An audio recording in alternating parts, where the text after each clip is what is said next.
one thing I think is always important, especially in the tech bubble, to remember is that most people, even people who use iPad Pros, I'm talking like architects and musicians and like photographers, they only upgrade every 4 to 5 years, maybe longer. So like most people in the real world don't upgrade year over year. That's very much in tech thing. So they're coming off iPad Pro 2017, if not iPad Pro 2015. And it's a really good update for them.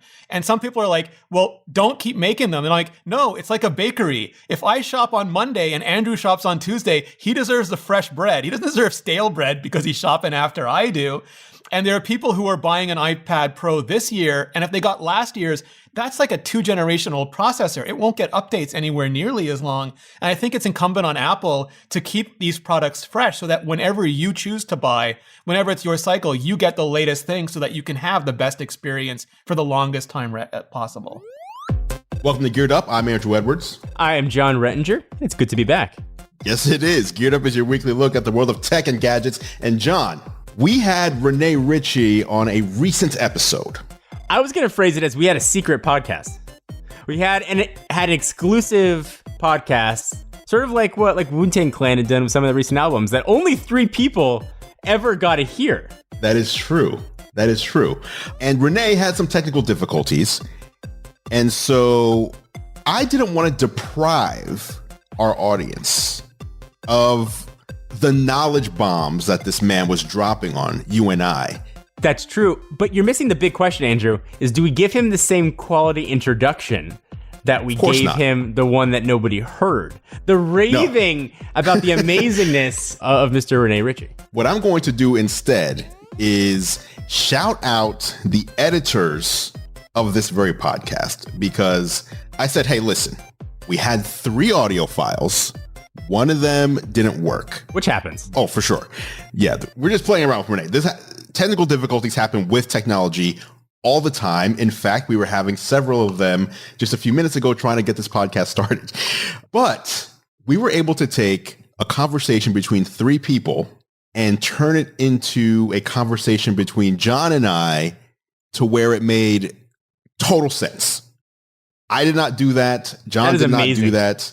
That is the power of finding people who know what they're doing, which is not us, obviously. But what we do know is that our audience deserves and should not be deprived of Rene Ritchie. And so therefore, he is back today. Welcome, Rene. So embarrassingly, I minted an NFT with my audio, and because it was just a JSON file pointing at a URL, there was no actual data behind it. So all there was the pointer, and apparently that contains nothing real. So who knew? I hope you at least earned a minimum of 5 Ethereum from selling that NFT. No one can see this, but we can all see each other while we're recording. And as Andrew was talking, Rene had a smile on his face. I'm like, oh, he's got something. He's waiting. He's waiting for it, which was perfect. Well done. He's a witty man. Well done. And I should point out that Andrew and I ended up wearing the same shirt, so I'm not sure John knows who he's talking to at any given moment on this show. So that any awkwardness happens. I really was I don't know why, when Rene joined and then John was still trying to come in, I was like, if John's wearing this shirt. Yes. How incredible if John's wearing this shirt. All right, we've got a lot of news to talk about today. We've got Apple hardware that was released just a few days ago. WWDC's keynote we already knew it was coming, but the official invites went out today. We'll talk about that. But I want to start with something that I believe Apple just thought would be, hey, here's a cool announcement for anybody who uses Apple Music, and turned into, as tech nerds will do, one of the most controversial topics of the week last week. And that is that Apple Music is going to be going through an upgrade at no charge, so completely for free, adding lossless audio and spatial audio with Dolby Atmos. Now, to set the background here for a second, competing music services that have had lossless audio charged basically between 50 and 100% more for that feature. So if it was a $9.99, $10 per month subscription fee, if you wanted lossless added, it would be another $5 or $10 per month. Apple is saying we're adding that too. No price increase at all. We're just adding it across the board. And we're also adding this other feature. Did you guys see the chaos that ensued from this announcement? Or I know Rene did. He was at the center of most of it. I want to ask your guys' opinion on this because I've seen a bunch of people with different opinions. So Apple doesn't always communicate well. Like case in point, like when they first put out the smart battery pack for the iPhone, people are like, this is too much money for too small a battery. And Apple didn't explain what battery efficiency was. Like it didn't block the signal. It doesn't turn it into a plugged in mode where all the data, like it ended up being a really good one, but Apple didn't explain it. And this was the same thing. Apple didn't explain any of this stuff. And I always feel like when the company fails, it's still my responsibility to do the research and explain it to my audience, where other people seem to think, oh, rage bait opportunity. I'm going to just complain about how badly Apple messed this up. And I'm like, no, that creates anxiety and stress in my audience. I want to take care of those people. So I spent like 2 days trying to explain what all this stuff actually was until Apple finally, on a Sunday, put out a tech note actually explaining it. Right. And so Apple was responding to journalists who started sending them emails like, hey, how does this work? And then they had to put out, basically, I mean, they put out the note that probably should have been available when the feature was announced, right? So you see this feature, oh, this looks cool. How does this work? Oh, here's this document that I can refer to that tells us. And it's also interesting because it was kind of similar to, they released or announced the new iPad Pro, the 12.9, and then it was, oh, this is not going to work with the keyboard we released. Yet it does, but in Apple's mind, there's a 1 millimeter difference, so it doesn't exactly fit, and therefore we're all about fit and finish. Yet class action to the average person, you do right. The average person, they do not see a difference at all. Like I have it in there right now. I don't see what the problem is at all. I don't think that was what the issue necessarily was. I think the issue was that this new tier wouldn't be supported on a lot of Apple's headphone hardware. Well, that was another issue for sure. That was where I think most of the outrage, at least, appeared to be. The thing in Apple's mind is that they're doing this thing, spatial audio, Dolby Atmos, all of this. And to them, this is the next best deal in audio. This is 4K HDR for audio. And then they decided, and for years, their engineers at Apple said, we're not doing lossless. It's BS. It's marketing. We're not going to do it. It doesn't work with all these things. And then finally, Apple's like, you have to do it. Everyone else is doing it. Damn it, engineers, put on your nerd glasses and do it. And they're like, fine. And they also did like high res, which is even like a next tier of like indistinguishable to human adult ears, but everybody's doing it. So they're going to do it too. And if people aren't familiar with lossless, almost everything we consume digitally has some form of lossy compression just because bandwidth is so constrained. So when you look like an MPEG or a JPEG or a PNG file or an MP3 or MP4 file, all of these are lossy. They have scientists who figure out what part of a sound or an image human eyes or ears can't really differentiate, and then they get rid of that data to make it smaller. It's like why we have H.264 and H.265, all of these things. But there's also uncompressed audio. You get that on Blu-rays. There's uncompressed images. You get that in like TIFF files. There's uncompressed video you get in RAW files. And it's just so big that, you have to handle it basically with SneakerNet still, like physical, like one-to-one locations. So audio files tend to like lossless audio because there's no compression on it. But the problem is that when you put that into a lot of modern gear, it lossies it up anyway. People got so mad that AirPods don't work with lossless audio, but AirPods are Bluetooth, which is one of the most lossy transit forms ever. So you're basically saying, I'm giving you this 8K lossless movie, and you're playing it on your Palm Trio 680. It's like, doesn't matter what the source is. Do you think we have the full picture, though, of what Apple's planning with a combination of their hardware and software? So I'm talking, let's say AirPods Max specifically. Do we have a full picture yet of what Apple's planning in that space? I think we don't. I think they will come out with a better cable, or some third-party vendor will come out with a cable. Right now, Apple says you have to hardwire or use Wi-Fi for lossless audio. So the HomePod's going to be updated for it. There's no cable for the AirPods Max yet that supports it, but that should be coming. And they're working on a new codec that's going to support lossless, but it's still going to be a codec, and codecs by definition are lossy again.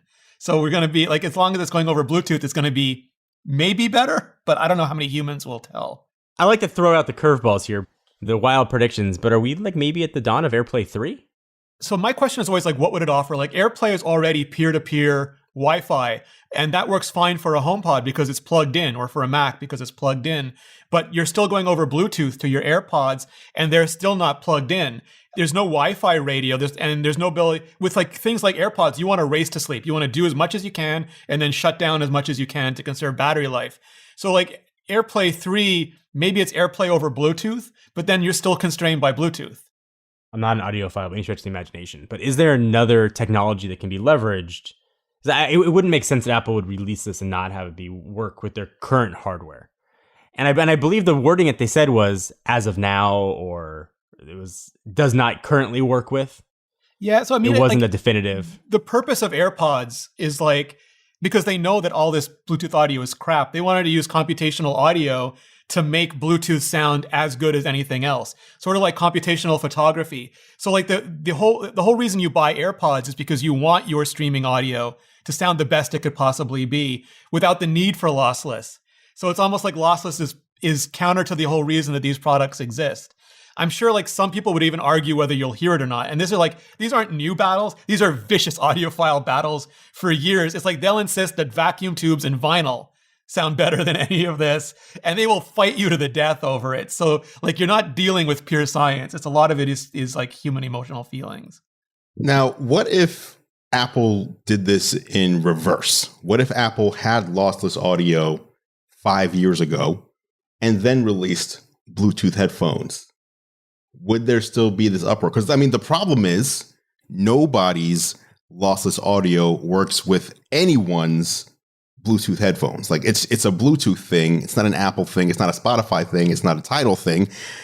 Amazon has lossless audio that doesn't work with their Amazon Buds because it just doesn't work. Why is it that when Apple can't bend Bluetooth to its will, it's a problem with Apple products rather than the technology? I mean, like they can make a codec like Sony, which they say is better, but it's better lossy. It's never going to be lossless. And I think like it was funny watching some of the audio files, like, you know, like Quinn from Snazzy Labs, where he's like, oh, you paid $500 for your headphones and you're upset that I'm playing lossless. I paid $500 for the cable that's on my lossless system and 10 grand for the amp and 10 grand for the headphones. Like those aren't expensive. Like, and then you get like categories of audio files. You could literally spend every dollar you ever earn in your entire life and still feel like you don't have the best audio gear. Yeah. And so, as Apple said, it's virtually indistinguishable from what you get now. They're launching 2 new tiers, yet the first tier is virtually indistinguishable, yet there's another tier on top. The fact that they're not charging for it feels, at least in my mind, more honest. If the company is saying you're pretty much going to have the same experience and then doesn't charge more, that's like a more honest approach to this than saying, hey, we're also going to charge you an extra $10 per month for this thing that most people aren't going to hear. But the other side of the equation, which I feel like most people miss, and I put out a tweet about this, if you look at the announcement, there were 9 paragraphs dedicated to spatial audio. There was 3 paragraphs dedicated to lossless, and one of the 3 was just instructions on how to find it in the settings. So it was really only 2. So as far as Apple's concerned, this announcement leaned very heavily on this cool new thing called spatial audio with Dolby Atmos. And everyone, at least in the tech sphere, because that's the bubble I'm in, laser focused on lossless and the fact that it doesn't work with Apple's headphones. Yet there's this other feature that will not only work with Apple's headphones, but any headphones from any brand. And it also is going to be something that if lossless takes a highly trained ear to hear the difference, spatial audio is going to be immediately noticeable to anyone. Yes. It'll freak you out the first time you listen to it. Right. Yeah. And as we've talked about, when it comes to Apple, they're about the experience. They want to provide you with a new experience.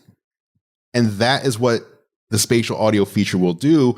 And I haven't heard it, but I'm only going off of what spatial audio for movies has done. When you pull up a movie that supports surround sound on your iPhone or iPad using spatial audio, like it's completely trippy because there have been several times that I've hit play and I have thought that my headphone connection dropped and that it was just filling the room. I'm like, oh no. Yeah, you're in the room. Yeah. So like, I'm like, my wife is sleeping next to me. I'm like, oh God, let me hit pause because I don't want to wake her up. And it's like, no, it's actually going through my headphones, but the sound stage that they've created is so wide that it doesn't sound like headphones. Especially the Macs, because like the Macs makes you feel like you're in the room, where the Pros make you feel like it's in your head. So it's a very different experience. Right.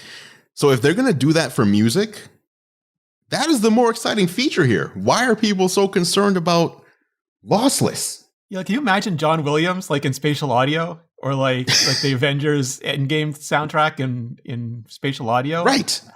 I'm never leaving my house again. John, have you used spatial audio for movies? Yes. Was it impressive to you as someone who's admittedly not the biggest audiophile? I only notice things for audio does it sound better than I'm used to or worse? That's my only frame of audio reference. And it definitely sounded better than I was used to. Okay, fair enough. Fair enough. So this feature requires iOS 14.6, which was just released today, if I'm not mistaken, this morning. But the feature itself will not be available until June. So just a few weeks away. Any other words on this craziness before we move on to the next topic? Just the high-res audio, you need a DAC for it. And you probably also need ears that come from Krypton. So if your family name is House of L, you'll be really into this. But otherwise, just enjoy your music, people. Just enjoy your music. That's it. Let's move on to another piece of impressive technology that Apple released a few days ago. The iPad Pro. We talked about the keyboard issue, which is really a non-issue. But the iPad Pro 12.9 in particular, and that new display, mini LED display.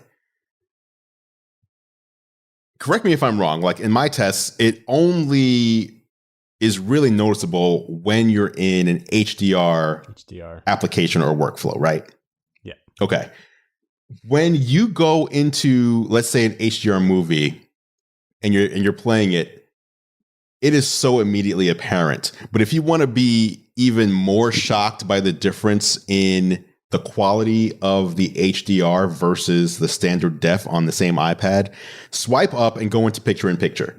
It looks like the little picture-in-picture window is like some magical little section on your screen. The rest of your screen just looks like it's terribly dim, yet it's how it normally looks.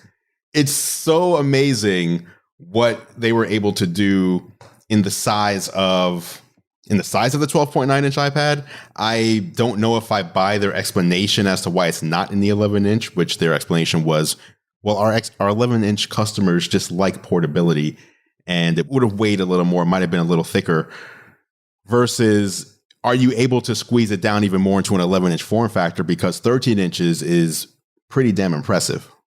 Yeah, my guess is that it would have blown the price tag up to $899, and having iPad Pro starting at $899 was a deal breaker for them. Rene, you've been using this iPad. What are your thoughts? Is it all about the screen?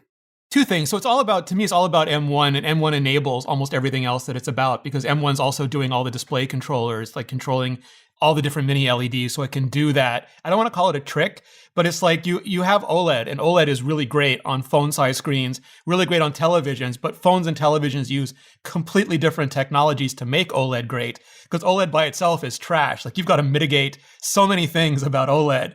And on an iPad-sized screens, on computer-sized screens, that's not as mature yet. Like Samsung, LG, all those companies have it nailed on televisions and on phones. But it's got, for example, when you go off axis, the colors shift, either blue or red. And that's fine on a phone because you're looking straight at it. But if you're sitting there with your kids or family on a tablet, and the poor kid on the left is going, why is everything blue?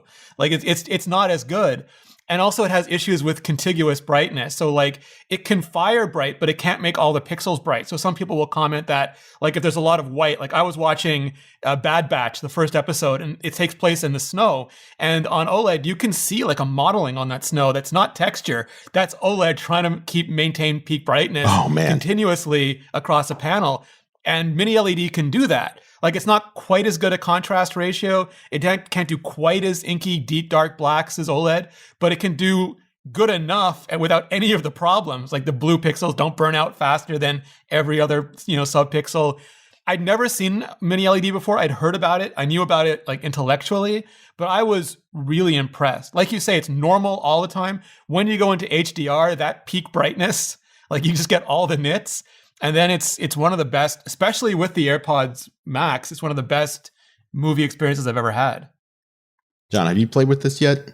I have. I played with it quite a bit. Like Rene, my experience with mini LED was almost non-existent. It was, when I saw at a CES booth, where it's all perfectly calibrated for the light. That's not a real experience. Then it was like a giant, like 150 foot display.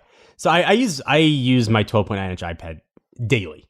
It is sometimes content creation, but it's mostly a content consumption machine for me. And I imagine that's pretty common for a lot of people and how they use their iPads. I'm not watching that much HDR stuff on it regularly. Now, I did obviously to see it. And when you're watching HDR, I think the best example I can give, maybe people might not even get this analogy anymore, but the first time that you saw HD content versus non-HD content.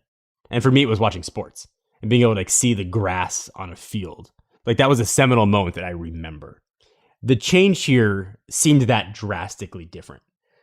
But it's a very small use case, I think, for where that use case is, where you see it.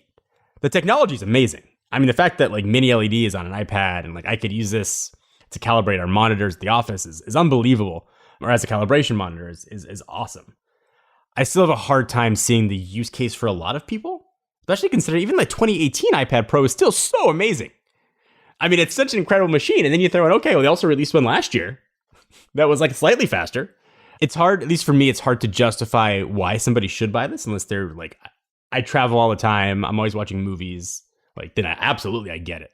Otherwise, I think it's a really awesome use case for the technology. And it's like a Halo car.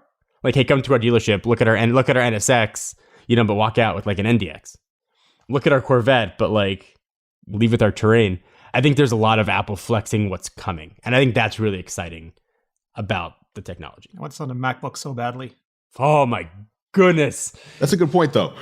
What is coming? I feel like even with the last iPad, a lot of people had the iPad Pro in particular, had the impression that there's so much power here that is untapped. And now with the new one, it blows away the one that we were just saying 3 months ago has so much untapped power. Like there's so much power here. It seems like all eyes are on WWDC now as to what is Apple going to do to unleash this device, unshackle, unchain, set the iPad Pro free into the world. Can I add something real quick before we get to DubDub? Oh, yeah, for sure. Yeah. So like one thing I think is always important, especially in the tech bubble, to remember is that most people, even people who use iPad Pros, I'm talking like architects and musicians and like photographers, they only upgrade every 4 to 5 years, maybe longer. So like most people in the real world don't upgrade year over year. That's very much in tech thing. So they're coming off iPad Pro 2017, if not iPad Pro 2015. And it's a really good update for them. And some people are like, absolutely, well, don't keep making them. And I'm like, no, it's like a bakery. If I shop on Monday and Andrew shops on Tuesday, he deserves the fresh bread. He doesn't deserve stale bread because he's shopping after I do. And there are people who are buying an iPad Pro this year, and if they got last year's, that's like a 2-generation-old processor. It won't get updates anywhere nearly as long. And I think it's incumbent on Apple to keep these products fresh so that whenever you choose to buy, whenever it's your cycle, you get the latest thing so that you can have the best experience for the longest time possible. I absolutely agree with that. I wonder what the upgrade cycle is for iPads. And Andrew, before you jump into DubDub as well, I've been burned in the past, and I've sort of made a promise to myself that I will never buy a product based on future potential software updates. It happened with my car. It happened with a bunch of products. WWDC is going to be amazing. iPad OS is going to be incredible. But maybe it won't. So for everybody out there that's jumping in because what they think is coming, I always recommend waiting until it's here. Yes. It is a solid update, though. You do get 5G. You do get that center stage feature, which I at first was just like, okay, cool, no big deal. But in usage, it's just such a, for lack of a better term, it's just an Apple feature, right? Like Amazon released an Echo that has to swivel to follow you, which I thought was cool. It kept your face in frame and it swiveled. Apple is basically achieving the same thing with a device that doesn't move at all. It just stays where it always did, where any of your other iPads did, but follows you around. And if someone else comes into the frame or other people, several people, it'll just widen the view. And it looks more professional. It looks more professional than previously. It's just features like that where you wonder, and maybe it's because no one else is in the tablet game at this point, but why has no one else done this? Like, it's such a simple, like, it's the simple things that kind of mean the most sometimes, and features like Center Stage, especially in a time like now where there's so many more Zoom calls and Microsoft Teams and all those other virtual meetings, works great. It's great. Yeah. That's iPad. I was going to say it's probably processor overhead combined with the true depth camera. So you have some form of spatial knowledge, and then you have the overhead in silicon to move that stream around in real time without it being choppy or dropping any frames or any of those things. Like, anything is easy when you have the firepower behind it. True. M1. All roads lead back to M1. Speaking of M1, this is one I have not played with yet. I was on the second tier for reviews for the iMac, which apparently it's shipping today. So I haven't touched it. Rene, I know you got one in. John, I don't know if you did. But the new Apple iMac entry level, 24-inch, now packs in the M1 chip as well. So basically, Apple has kind of completed their consumer level transition of their Mac hardware to their own Apple Silicon. John, you and I definitely, I'm sure, have thoughts on the look and the design and everything, and Rene can tell us how it works in practice. I imagine it works just like all the other M1 Macs. It's just another form factor. But what do you think of the form factor, John? I mean, so first, I do want to, listen, I don't think I'm as much of an Apple, I'm not going to say homer, but whatever. Like, I generally try to call Apple out for a lot of things, but their transition to their own silicon was so smooth and so well done. I did a video where I revisited my MacBook Air that I'm still using. It's my daily computer 6 months later. As I was thinking about it, I'm like, I honestly stopped checking what apps were compatible. Like, what was an Intel app? What was x86? What was, like, a week in? Like, it wasn't an issue that I thought about. And I think Apple deserves a lot of credit for what they did with Rosetta 2. I could not even begin to comprehend the engineering hours and genius that had to go into us having no idea that really anything's going on. Like, if I gave my wife a new MacBook Air and was like, use this, she'd be like, this is amazing. She'd have no idea. And that's the point. That you have no idea is incredible. And if anybody's thinking about what's coming next from Apple hardware-wise, I'm waiting for a 16-inch MacBook Air. I'm waiting for an iMac Pro. The fact that what you consider an entry level is so good and so well done from generation 1, my feeble brain cannot comprehend what's coming 2 or 3 years from now. You know, when you see Apple's chart of like, from the original iPhone to now, we're 900% better. It's going to be like from M1 to M2, like your battery life is now 15 hours and the milliamp hours are smaller. You're like, how is that a thing? It's absolutely incredible. And I'm sometimes overly critical towards Apple. I think they're held to a different standard, but also I think they deserve credit where credit is due. But I think that's fair because they get so much attention. Like, the equal and opposite of that is criticism. And I kind of like the fact that, you know, Apple will put out AirTags and the entire world will jump down their throat. Samsung will put out smart tags and almost no one will say anything. But right. you know that AirTags will be better because of all the criticism they get. And so my wish is that Apple never gets criticized any less, but just every major consumer technology company gets criticized as much, because then it just makes their products better for the people who prefer those as well. So what do you think of the actual device? Harkening back to... Segued on you. No, it's all good. I mean, we talk M1, that's fine. But the device itself, kind of a throwback to the original iMac release, multiple colors. It's like we've had a more fun Apple over the past year or year and a half or so. And I don't know if that's due to departures like Johnny Ive leaving. Some of us more pro users are kind of left out from a lot of this fun. Like, if you want to get like a iPhone Pro versus just a typical iPhone Pros are non-Pro. very serious, Andrew. We don't have time for these color shenanigans. Space gray and silver is it, and maybe a dark color. That's about it. But for the general public, I don't even know how they're like managing inventory for all this stuff. But you know, there are people out there who are buying the new iMac simply because of how it looks. Do we know if Johnny Ive had a role in this design at all? Good question. I don't think we do. Yeah, I don't think we do. But he hasn't been doing this stuff for a while. He was doing Apple Park and the Apple stores, and Evan Hanke was, and I'm blanking on his name now, but they were doing most of the product stuff for a long time now.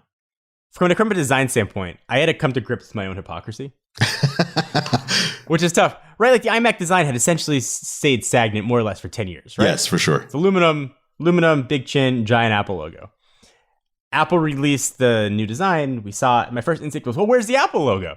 Yeah. Like, why does it not? And I kept saying new design, and then I was hypocritical about the new design. So at first I had to come to peace with that. And I think my only issue was with a white bezel, but I think that's something that's a personal choice people can make, and it's growing on me. How about that? More than my initial gut reaction.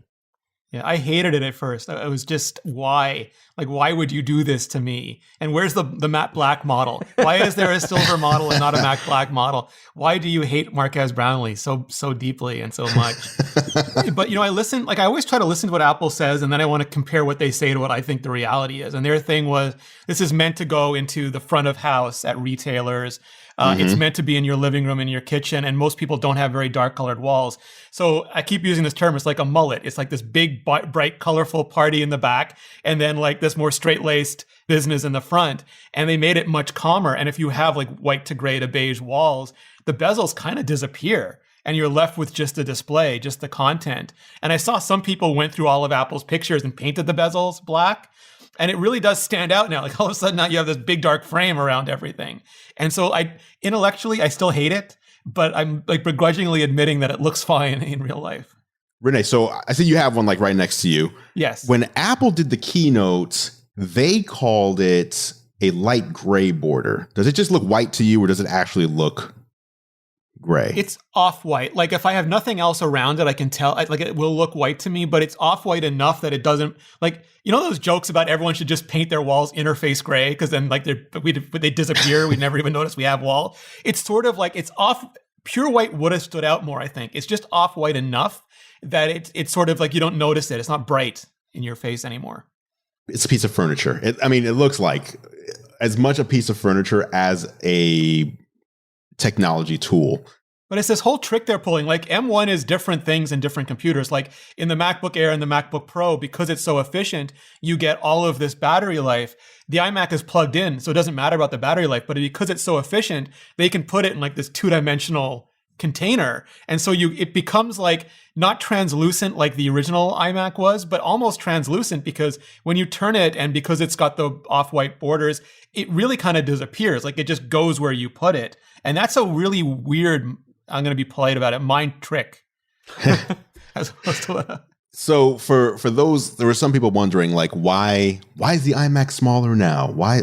The answer to that is this is an upgrade to the 21.5 inch iMac, not the 27-inch iMac that you may be used to. So this would be, aside from the M1 probably, this would probably be a downgrade in all other senses. And if you were a 27-inch user, you probably want to wait for the replacement for those. And as I said earlier, this completes the transition for their entry-level consumer products. So I guess now begins the march toward the MacBook Pro, iMac Big or iMac Pro, the Mac Pro. Still very impressive. Mac Mini Pro? Yeah. Mac Mini Pro, sure. 13-inch MacBook Space Pro, gray. or 14, if that's what's happening. So do you think pros will be disappointed? So like this is my next fear, is that because of the way that M1 works, it's not like Intel where you had like the Core M on the ultralights and then the Core I, and then you'd have like the i5, the i7, the i9. It's just one chip. And M1X will have the same single core performance because it's still 11th generation Apple Silicon. It'll just have more cores and more ports. So you're basically differentiating now, not based on the different fake categories that Intel would put out on their chipsets, but you're differentiating based on the amount of cores, the amount of ports, and the size of the display. And will that be enough for pros? Or will they think no, I want more? My question to you will then be, is that truly, I know we've had so many rumors recently, is that truly the plan? So we can kind of parse through this. If we look at processors, the M1 2 years ago would have probably been called the A12X or the A14X, right? So we're in the A14X. So an M1X would make it a A14 double X. Like is there yeah, something like that? Right, or Z, whatever you want to call it.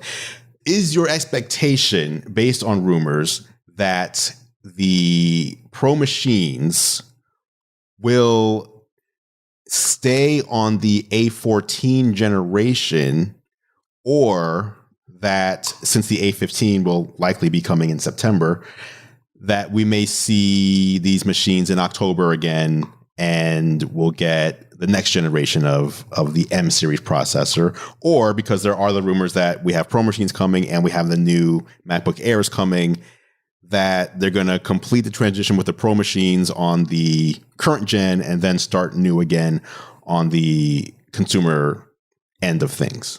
If they're not careful, it's going to be super confusing. And like, it may be super confusing anyway, because for someone to understand an M2 is, yes, it's next generation, but it's again, ultra low power. You know, it's not like it's what's going to go into a next MacBook Air, a next entry-level MacBook Pro, a next 24-inch iMac. And it's not like twice as good as an M1 just because numbers. It's going to be confusing. My expectation is it's going to still be this especially if they come out at WWDC, like the rumors are saying, it'll be the M1 with more performance cores, more graphics cores, more neural engine cores, more Thunderbolt controllers on board, more RAM on package, and bigger SSD options. Because right now you're still constrained to 16 gigabytes, which is fine for a lot of people, but other people really need that 32 or 64 gigabytes of RAM and really want like 4 terabytes, 8 terabytes on deck. So like if it has that, I think that's a really good package. And maybe because the thermal envelopes are bigger, they can tweak frequencies and maybe get you just a little bit more frequency out of those cores. But I don't think we'll see the Mac Pro. To me is the big wild card because that is such a different beast. I don't think they went to all the effort of making MX modules for the last Mac Pro for a one-off. So I'm really curious to see. I hope not. What happens with that, like with 20, 40 ridiculous cores, you know, that sort of thing. But I think we'll get the M1X and then there'll be an M2, maybe an M2X after that. Yeah, I think your point about confusion is perfectly set, especially from 1 to 2 is extra confusing. So I think you have to re-educate the professionals between what matters. So is it video card and how many gigs of RAM are on that card? And then to cores and what that means.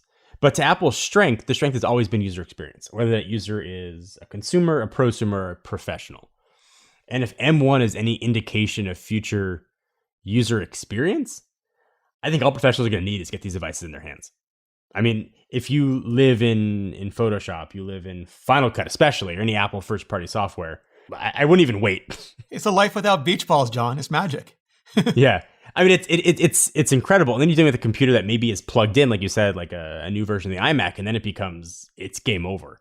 So it's re-education, and then probably sorting out the inevitable confusion afterwards. The iPad, iPad Pro, iPad Air confusion. Like maybe like the Pros get an X1 or something, which then maybe it's easier to understand. You have M1 and X1 and then M2 and X2. That's all Greg Joswiak's problem now. Right. Although, I mean, if you look at the PC side of things, Rene, you mentioned it just a few minutes ago, all the different model numbers and for all the processors, if on the Mac side of things you had M1 and M1Z, just picking two names, there's really only two chips there. Like the confusion shouldn't exist as far as I'm concerned. I got to jump in. Rene, how in the world can Apple do the Mac Pro? My guess is that they'll have an even bigger version of the M1X. Like it wouldn't be like, it'd be like M1XX, just because it'll have like 20 to 40 cores, which the efficiency will allow it to do that because it's not as hot as any of the Intel cores. And then my hope is that they'll have breakout modules. Like they've done RAM on daughter boards with Apple Silicon before. My only question is, will it be hella ugly or will it be hella genius? Or will it start off like really ugly and become genius? Because that stuff is non-trivial when you have unified memory to actually pull it out. But they have set a family of SoCs. So can you get like the base SoC and then plug MX modules in for expansion? That is where they can really innovate. And I just don't know if that's Gen 1 or Gen 2 or where we're going to see all of that. I spent a lot of time in bed thinking about Apple's, and I've no intention of buying a Mac Pro, but like how they're going to pull this off. And I think it's a fascinating movement for them. Yeah, my main fear and worry is all the rumors of the size. Like all the rumors point to like Bloomberg and like people who are reliable are saying it's going to be half the size of the current Mac Pro. And when you hear that, it's like most of the size of the Mac Pro is for the modularity, for you to say, I work in video and here's the modules I need. Well, I work in 3D modeling and here's what I like. You can really make but you have one, right? For you. You have the Mac Pro? I do. So if you just imagine that giant Xeon chip comes out and that giant 300-watt graphics card power supply and those graphics cards come out, and then you have something the size of an M series chip in there, that's like half the thing. Like all you need to do is keep the expansion slots, remove the Intel and AMD, and then you got a shorty. You got like a short boy. Right. True. Although you will have less slots though, because also the height of the computer, there's like 8 slots in there. So if you bring it down to 4, I don't know. We'll see. I think at this point, I am leaning towards giving Apple the benefit of the doubt just due to what they've done with M1. So for example, a 64 gig, if it tops out at 64 gig Mac Pro versus, let's just say, 128 gig current Intel, you're probably not going to be hurting for the RAM just based on how they've laid out their architecture. So I'm definitely willing to see, give them a chance. I'm just more curious how it's going to work, kind of like John is. For me, it's the Pro Workflows team, because those are a bunch of grumpy industry insiders, and they get to be angry now before we do. And I think it's been invaluable to Apple they put that team together, because they're the ones who are like, no, you're going to start treating pros with respect. Or we've been yelling at Pixar and ILM for years. We'll yell right through you.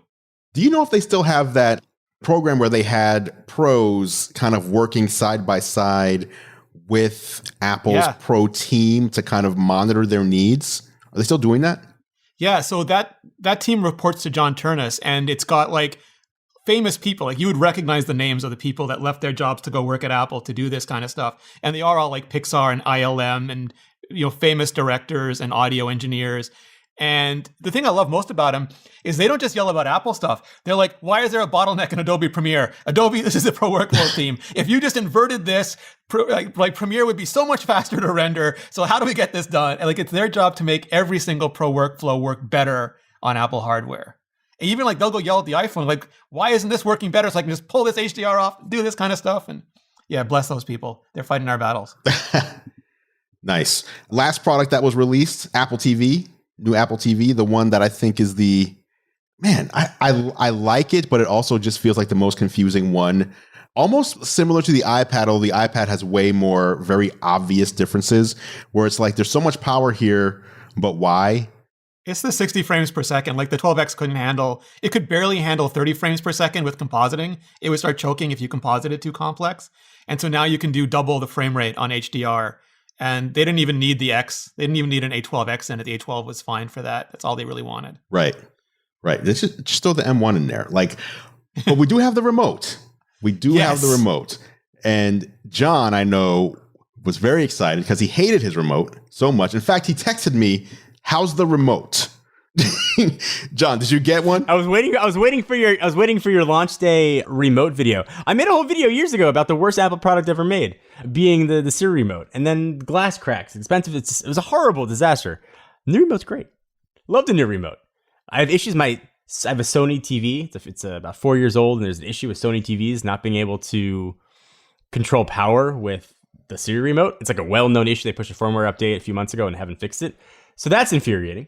But the remote itself is amazing. It's ergonomic. It works. It's Apple clearly listening. Apple adding more buttons. You've got mute buttons. There's volume buttons. In fact, I don't have to deal with a touchpad if I don't want to. I just turned it into a clicking. It's awesome. And Apple's listening. And it's been perfect. I have to say that the Siri button placement is way more consistent with their other products to where I now use it. I never used Siri on my Apple TV 4K previously, maybe a few times for testing.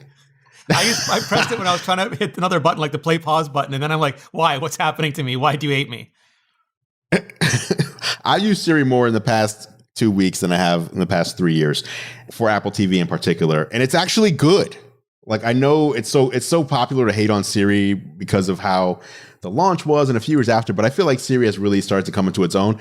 But on a specialized device like the Apple TV, It's really good. I can pull up a camera, any camera. Someone rings my doorbell, it'll just pop up on the corner. I can say, hey, go full screen.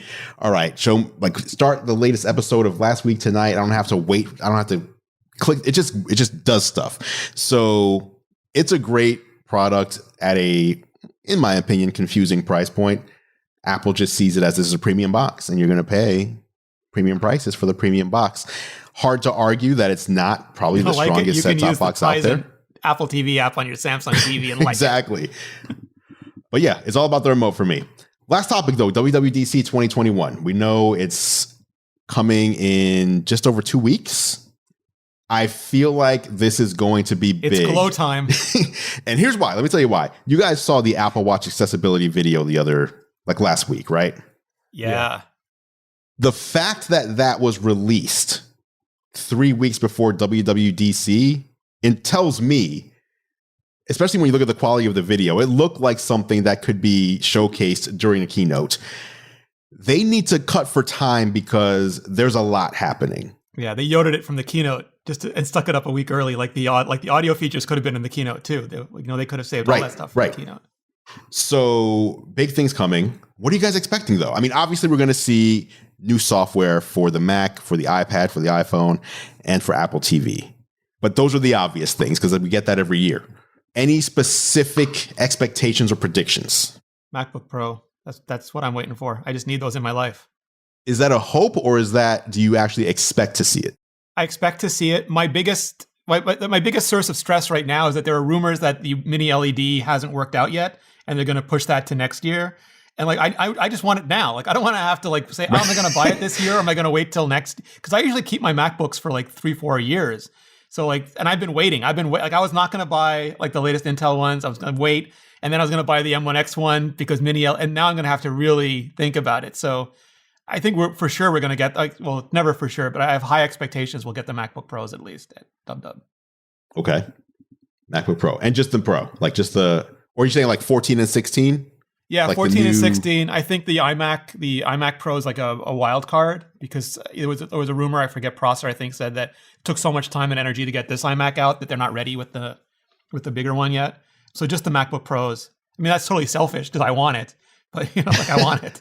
I want the iMac. I want the iMac Pro, and it feels like you're going to run out of time. Like you can't announce an M1 machine after you started announcing M2 machines. Just in my opinion, just kind of weird.